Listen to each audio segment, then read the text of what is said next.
Rezim Iran ingin memulai perang teror terhadap seluruh dunia. Sekarang, Amerika Serikat secara resmi membuat mereka menanggung akibatnya. Selama berminggu-minggu, Republik Islam yang putus asa melancarkan kampanye kejam dan pengecut, mengebom apartemen dan menyerang kapal kargo tak berdosa demi memaksa Barat melakukan gencatan senjata. Tapi Amerika tidak lagi menahan diri. Dalam aksi balasan langsung yang besar-besaran, pembom Amerika baru saja menghancurkan jembatan Iran bernilai miliaran dolar yang digunakan untuk mengangkut senjata musuh, meruntuhkan seluruh struktur menjadi debu. Balas dendam terbesar telah dimulai. Dan cerita kita dimulai dengan bagaimana rezim Iran memperluas perang ini menjadi sesuatu yang tidak bisa mereka tangani. Jadi kami memiliki rekaman dari hari pertama perang ini. Sementara AS menyerang target-target militer di dalam Iran mulai menyerang gedung-gedung apartemen di negara-negara Teluk seperti Bahrain pada hari pertama. Lihatlah ini.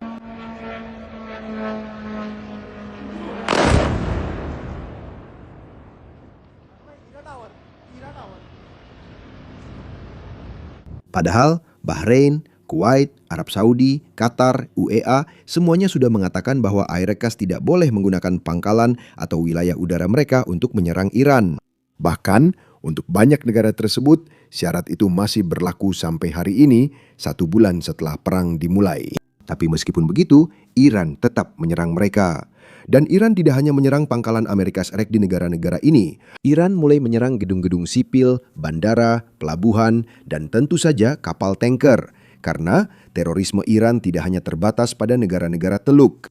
Mereka juga memperluasnya ke perairan internasional. Mereka mulai menargetkan kapal kargo sipil dan kapal tanker sipil di Selat Hormuz, sebuah jalur sempit strategis yang sama sekali bukan di bawah yurisdiksi Iran. Itu adalah jalur perairan internasional yang dapat dilalui semua negara dengan hak yang sama. Rekaman di layar Anda menunjukkan pelaut Thailand yang berusaha keluar kembali dari selat itu, namun terjebak di Teluk Arab dan kemungkinan kehabisan makanan serta persediaan. Mereka mencoba pulang ke rumah, tapi diserang saat mencoba pergi. Mereka berasal dari Thailand, negara yang tak terkait perang ini. Dan meskipun begitu, Angkatan Laut Iran, Angkatan Laut IRGC, terus menargetkan mereka. Sekarang tentu saja kalian bisa berargumen bahwa Iran tidak punya pilihan lain. Militer Iran tidak bisa menandingi militer Amerika Serikat. Itu mungkin memang argumen yang adil, tapi itu tidak mengubah fakta bahwa militer Iran menyerang target sipil. Dan ada istilah untuk itu. Itu disebut terorisme. Tidak peduli apa alasan dibalik terorisme, itu tetap saja terorisme. Dan selain itu, penting juga untuk menunjukkan bahwa karena serangan Iran terhadap warga sipil ini, perang sekarang berkembang menjadi sesuatu yang tidak diharapkan oleh Iran. Kemarin, Presiden Trump menulis ini di Twitter. Jembatan terbesar di Iran telah runtuh, tidak akan pernah digunakan lagi. Sudah saatnya Iran membuat kesepakatan sebelum terlambat, sebelum tidak ada yang tersisa. Kita ingin melihat semua sisi cerita. Di internet ada yang berdebat soal apakah ini serangan sah atau tidak. Dan pengacara pun menyebut ini sah. Ada pengacara yang mengatakan ini tidak sah. Dan saya bukan pengacara internasional. Saya bukan pengacara jenis apapun. Jadi pendapat saya akan sangat tidak berguna dalam perdebatan ini. Tapi yang saya tahu adalah bahwa jembatan selalu menjadi target militer dalam setiap konflik. Faktanya, pada Februari 2022 di dalam Ukraina, orang-orang Ukraina meledakkan jembatan mereka sendiri untuk menghentikan kemajuan Rusia. Dan kemudian, beberapa bulan kemudian, ketika orang-orang Ukraina memulai serangan balasan mereka sendiri, Rusia meledakkan jembatan-jembatan selama serangan balasan itu agar mereka punya cukup waktu untuk mundur kembali ke tempat yang aman. Tentara-tentara telah menghancurkan jembatan sejak jembatan ditemukan. Dan ini bukan sekedar jembatan biasa di dalam Iran. Ini adalah salah satu yang paling penting. Pejabat Arikes menyatakan jembatan itu dipakai angkatan bersenjata Iran memindahkan rudal dan komponennya dari Teheran ke lokasi peluncuran di Iran Barat. Tapi di sisi lain, Iran mengklaim bahwa jembatan itu masih dalam tahap pembangunan yang memunculkan perdebatan baru di mana orang-orang bertanya bagaimana mungkin militer menggunakan jembatan itu jika masih dalam tahap pembangunan. Namun disinilah tampaknya masalah dari seluruh perdebatan ini sebenarnya dimulai, yaitu dari cara orang Iran mengoperasikan jembatan tersebut. Jembatan itu seharusnya sudah dibuka untuk umum tahun lalu, tapi mereka mengatakan jembatan itu masih dalam tahap pembangunan. Itulah sebabnya mereka belum bisa membukanya. Lalu, hal yang sama terjadi beberapa bulan yang lalu di mana mereka mengatakan jembatan itu masih dalam tahap pembangunan sehingga jembatan itu belum bisa dibuka untuk umum atau digunakan masyarakat. Tapi selama ini, militer menggunakan jembatan yang katanya masih dalam tahap pembangunan. Di sini ada mantan YouTuber 2CTV yang menjelaskan hal ini jauh lebih baik daripada saya. Silakan dengarkan. Jembatan ini B1 bukan bagian dari warisan Iran. Ini adalah jembatan baru, jembatan yang baru dibangun dan bahkan belum dibuka. Dan ada dua alasan mengapa ini diserang. Mereka seharusnya meresmikan pembukaan jembatan ini untuk lalu lintas di awal tahun. Bahkan seharusnya sudah dilakukan 2 tahun lalu atau tahun lalu. Lalu itu tertunda karena jelas kebijakan ekonomi sosialis Islam itu memang tidak terlalu efektif. Lalu itu tertunda lagi. Seharusnya sudah dibuka 2 bulan lalu, tapi masih belum siap. Seperti yang bisa kamu lihat di gambar ini, memang belum selesai. Tapi mereka membuatnya seolah-olah sudah siap di media arus utama. Mereka membuatnya seolah-olah ini adalah jembatan yang aktif, lalu lintas berjalan. Dan secara acak, warga sipil tak bersalah terkena serangan Amerika dan Israel. Ini adalah kejahatan perang. Tenang saja, alasan jembatan ini diserang sebenarnya karena memang belum resmi dibuka. Secara simbolis, ini menunjukkan kami akan menyerang infrastruktur kalian, tapi akan menyasar sesuatu yang belum benar-benar dibuka.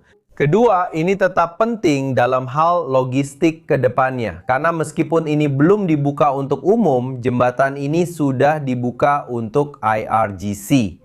Jadi, Kop Garda Revolusi Islam selama beberapa minggu terakhir menggunakan jembatan B1 untuk mengangkut peralatan militer antara Karaj dan Teheran. Jadi itulah yang terjadi. Jadi jalur logistik antara dua kota, Karaj dan Teheran, telah terputus. Sekarang kita bahas masalah lain yang asalnya dari Amerika Serikat. Dalam pidatonya 1 April, Presiden Trump menyatakan Amerika Serikat siap membombardir Iran hingga kembali ke zaman batu.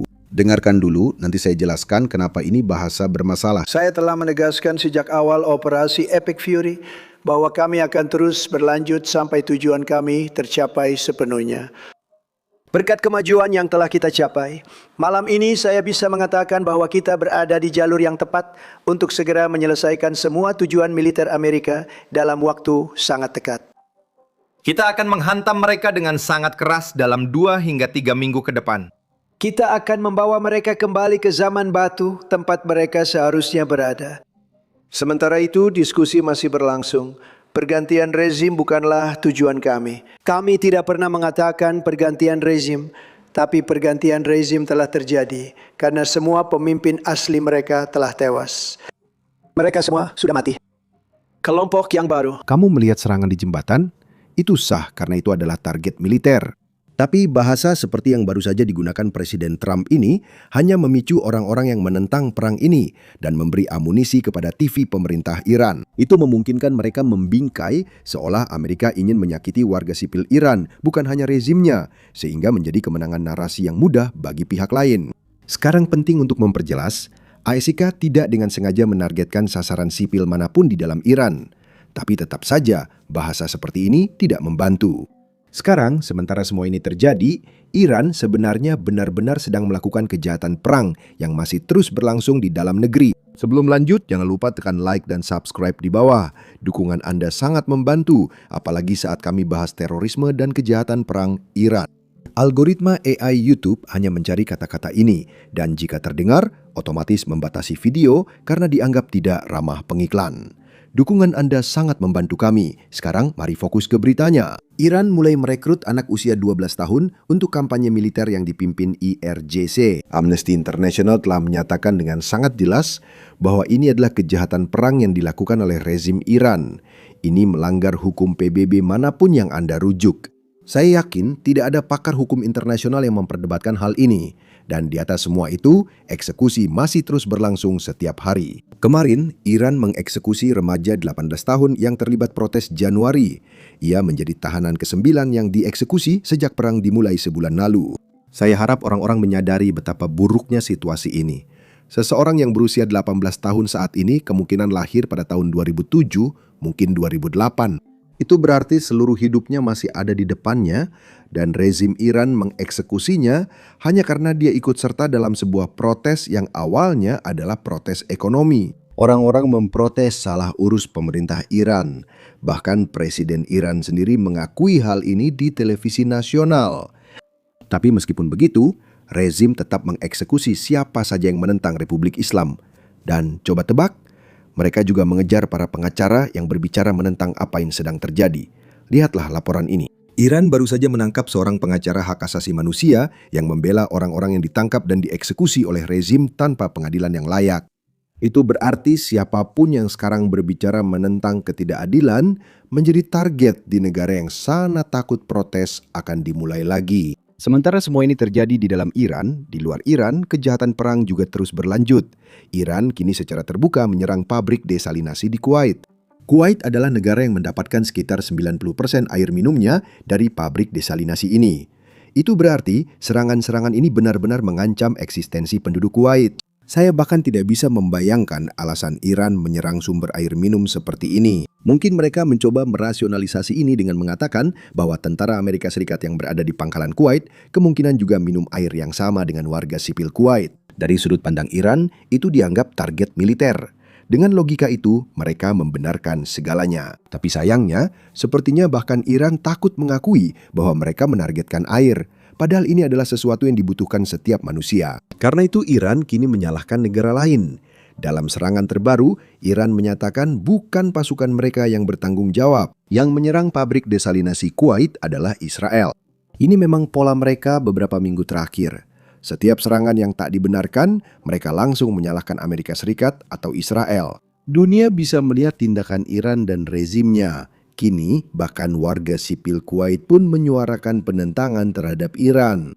Dan itu sangat penting, karena jika penduduk sipil berbalik menentang Iran, itu memberi alasan bagi pemerintah negara-negara Teluk ini untuk ikut terlibat. Itulah salah satu alasan utama negara-negara Teluk tidak menyerang Iran, karena sebagian besar populasi Muslim di banyak negara ini bersimpati pada Iran, terutama karena Iran melawan Israel. Hampir semua negara Teluk tidak menyukai Israel, sehingga mereka enggan terlibat agar tidak tampak memerangi negara Muslim lain bersama Israel. Dan itu bisa menimbulkan, Anda tahu, masalah internal bagi banyak monarki ini. Tapi sepertinya karena serangan teroris Iran, hal itu mungkin akan segera berubah. Baru kemarin, seorang pejabat militer Irak secara terbuka mengatakan bahwa UEA akan segera terlibat dalam perang ini. Keputusan itu akan segera diambil. Silakan dengarkan. Militer terlibat dalam apa yang sedang dilakukan Amerika Serikat dan Israel saat ini. Apakah itu sikap yang bisa diambil oleh militer? Seperti sudah kami tegaskan, kami bukan bagian dari konflik ini. Kami baru saja diserang oleh pihak Iran. Jadi kami akan terus mempertahankan sikap tersebut dalam membela wilayah kami bersama mitra internasional, sekutu dekat dan juga anggota GCC. Opsi itu sudah tidak dipertimbangkan. Untuk menjadi bagian dari konflik itu? Tidak harus begitu. Tetapi UEA tetap mempertahankan haknya untuk membela diri terhadap segala bentuk agresi yang ditujukan kepada UEA.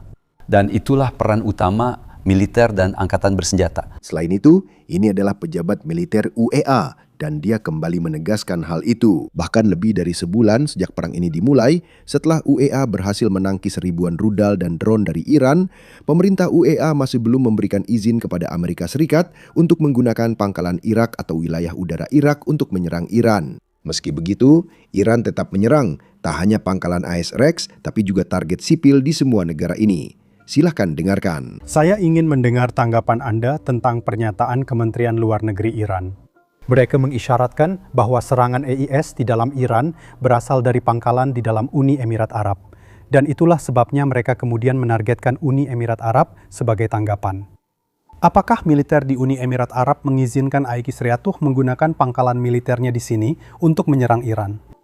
Saya rasa pemerintah Uni Emirat Arab sudah sangat jelas sejak awal konflik bahwa wilayah Uni Emirat Arab tidak akan digunakan untuk serangan apapun terhadap Iran dan akan terus mempertahankan sikap tersebut. Jadi dari sudut pandang militer itu tidak benar dan itu tidak terjadi. Sekarang, untuk memahami mengapa Iran bersikap seperti sekarang, kita harus kembali dan melihat bagaimana Iran bisa sampai pada posisinya saat ini.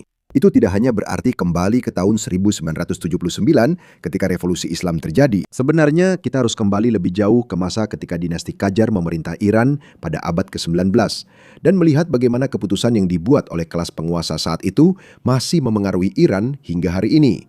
Nah, tebak apa? Itu yang kami lakukan dalam podcast berseri yang baru dirilis hari ini. Jadi, jika Anda adalah seseorang yang tertarik dengan sejarah Iran dan bagaimana kita bisa sampai ke titik ini, pastikan untuk mendengarkannya. Anda bisa menontonnya dengan mengklik tautan di deskripsi, atau Anda juga bisa menontonnya dengan mengklik layar akhir di layar Anda. Intinya, klik saja video yang ada di layar Anda.